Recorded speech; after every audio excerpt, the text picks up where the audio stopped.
Por el Grupo Demócrata Liberal tiene la palabra por 3 minutos el señor Watson. President, we're in a catch-22 situation. We supported democratic elections in Palestine and ended up with a government run by a movement which figures on our list of international terrorists. Continuing financial aid to the Hamas-led government would lend support to a regime which denies the right of its neighbour to exist.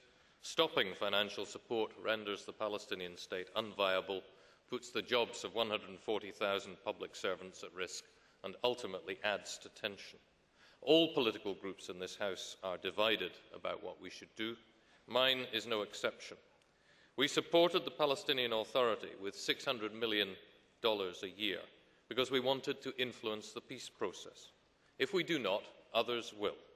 Hamas needs $115 million a month to pay its wage bill. Iran said 10 days ago it will give $50 million. On Saturday, Russia offered help. Gulf countries have promised some $80 million.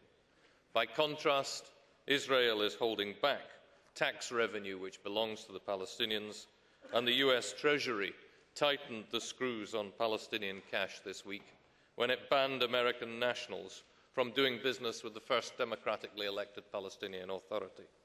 What message is the European Union sending by stopping aid to the Palestinians?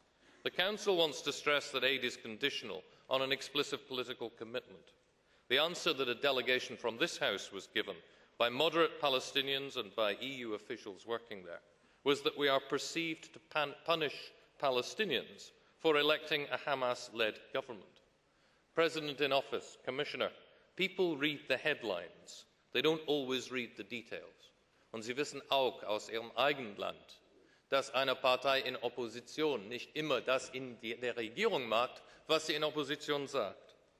Liberals and Democrats urge Hamas to recognise the right of Israel to exist. They must recognise that being a democratically elected government brings responsibilities. But we must understand their perception as settlement after settlement is built on the West Bank, that Israel denies their right to enjoy a viable state. The longer we delay recognition of that government, the longer ordinary Palestinians will suffer, and the longer Israelis will continue to live in fear and insecurity. It is incumbent on us all to create a new dynamic in the Middle East, taking advantage of a change in the protagonists. Hamas must be made to acknowledge that they will get no quarter from the international community until they renounce violence, recognise Israel, and recognise the commitments to the roadmap. And Israel must be told that its policy of settlement out with its borders must stop and that parts of its wall must come down. Officially, Hamas's ceasefire is unbroken, though there are those who would wish to have it otherwise.